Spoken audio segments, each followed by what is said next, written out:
कि चांद से खूबसूरत रुखे मुस्तफा, उनको देखा तो ये आयशा ने कहा तौबा तौबा उन्हें चांद जैसा कहो, तौबा तौबा उन्हें चांद जैसा कहो, चांद जैसा बताना गलत बात है।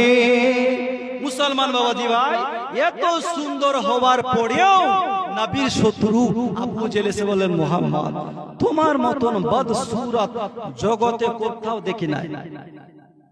কি বলেন নবীকে?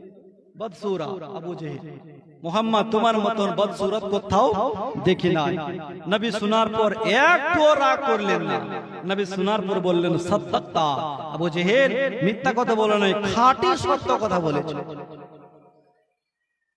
তুমি সত্য কথা বলেছো, আমি কালো বদসুরা।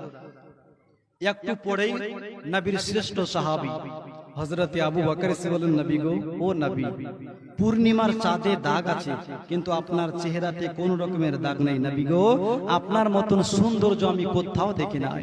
নবী শোনার পর বললেন, সাদ্দাক্তা আবু বকর, তুমিও সত্য কথা বলেছো। সুবহানাল্লাহ বলে। ও মুসলমান বাবাজি ভাই, বাকি যে সাহাবারা বসেছিলেন ওদের মাথায় কিন্তু কিছুই ঢুকলো না। একই মাহফিল, একই স্টেজ। আবু জেহেল নবীকে কালো বলল তো নবী বললেন সাদ্দাক্তা। আবু বকর নবীকে সৌন্দর্য বলল, নবী বললেন সাদ্দাক্তা। সাহাবারা বলেন, ইয়া রাসূলুল্লাহ, কিছুই বুঝলাম না, আপনার জাত হয়তো কালো হবে, না হয় ফর্সা হবে। ইয়া রাসূলুল্লাহ, ইয়া হাবিবাল্লাহ, নবী গো, আবু জেহেল আপনাকে খারাপ বলল, আপনি বললেন সাদ্দাক্তা। আপনার বন্ধু আবু বকর আপনাকে সৌন্দর্য বলল, আপনি বললেন সাদ্দাক্তা। ইয়া রাসূলুল্লাহ, দুটাকে কেন সত্য বললেন? হুজুর, আপনি হয়তো কালো হবেন, না হয় ফর্সা হবেন। নবী আমার বললেন, সাহাবারা তোমরা তা বুঝবা না, কারণ রব্বুল আলামিন আমাকে হক পথের আয়না করে দুনিয়ার বুকে প্রেরণ করেছি। मैं हक का आईना बनकर आया। আয়নার সামনে যেমন মানুষ দাঁড়াবে তেমনই দেখতে পাবে। আমি হক পথের আয়না হয়ে দুনিয়ায় এসেছি। আয়নার সামনে যদি কালো মানুষ দাঁড়ায়, কালো দেখতে পাবে। আয়নার সামনে যদি ফর্সা মানুষ দাঁড়ায়, ফর্সা দেখতে পাবে। আয়নার সামনে যদি পাতলা মানুষ দাঁড়ায়, পাতলা দেখতে পাবে। আয়নার সামনে যদি মোটা মানুষ দাঁড়ায়, তাহলে মোটা দেখতে পাবে। নবী বললেন, সাহাবারা আবু জেহেল আমাকে খারাপ নজরে দেখেছে, এই জন্য খারাপ দেখতে পেয়েছি। আর আবু বকর ঈমানের সহিত দেখেছেন, এই জন্য নূর দেখতে পেয়েছে।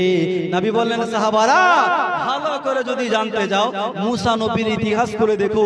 মুসা নবী যখন আমার আল্লাহকে তুর পাহাড়ে দেখতে পেলেন না, তো বারবার মেরাজের রাত্রে আমাকে পাঠাচ্ছেন, হুজুর যান নামাজ কমিয়ে আনুন, নামাজ কমিয়ে আনুন। আরে মুসলমান, নামাজটা একটা বাহানা ছিল, আসল কথা হলো মুসা আলাইহিস সালাম আমার নবীর চেহারাতে খোদার দিদার করছিল। জোরে বলুন। মুসা আলাইহিস সালাম নবীর চেহারাতে খোদার দিদার করছিল, খোদার দিদার। নামাজ শুধু বাহানা ছিল, তো হুজুর যান নামাজ কমিয়ে আনুন। তো মুসলমান বাবা